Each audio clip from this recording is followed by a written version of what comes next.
Welcome to the realm of frustration. Today we talk about Outrun for Game Gear. Ah yes, that beautiful game that defined the era of arcade racing, but this version? Well, prepare yourself for a good dose of nervousness. So, Outrun on Game Gear. In theory, you should be speeding along sunny streets, with your beautiful red Ferrari and that epic music that makes you feel like the king of the world. But here it's more like agony on four wheels. Let's start with the graphics. Okay, I know the Game Gear isn't exactly a beast of graphics power, but damn. The Ferrari looks more like a red brick with wheels stuck on it. The streets? They look like they were painted by a child with watercolors. But the real visual masterpiece are the backgrounds. Have you ever tried running in total nothingness? Good, because the scenarios are so bare and monotonous that they make you wonder if you're racing on Mars.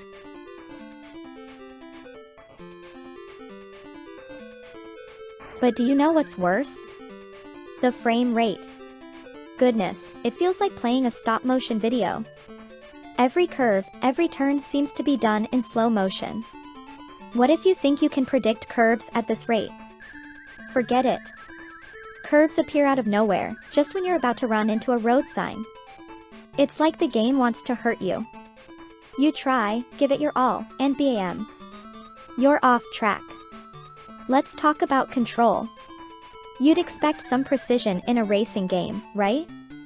Well, forget it. The car is stiffer than a surfboard and steering is an art that few can master. You have two speeds, turtle and instant death.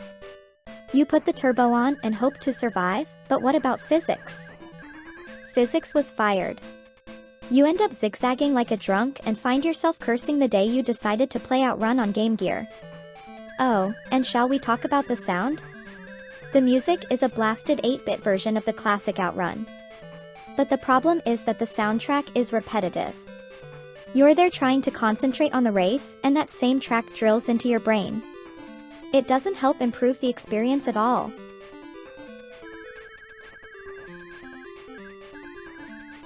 Now, let's talk about the structure of the game. The arcade version of Outrun is famous for its multiple courses. But here, you can forget about it. The variety is almost non-existent. The streets repeat themselves, the changes in setting are barely perceptible.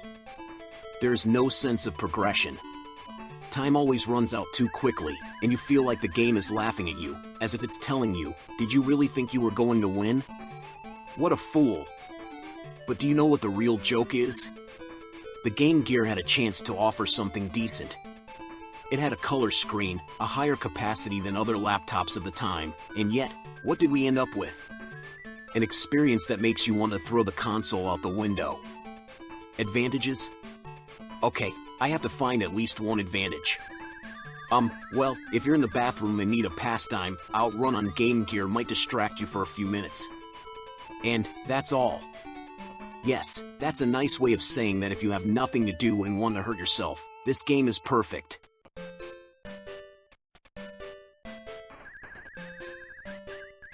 So if you want to experience what it's really like to hate a game, Outrun for Game Gear is for you. But if you care about your sanity, do yourself a favor, get another version of Outrun, any other version, and leave this rubbish to collect dust. See you in the next review, and remember, play, but play judiciously.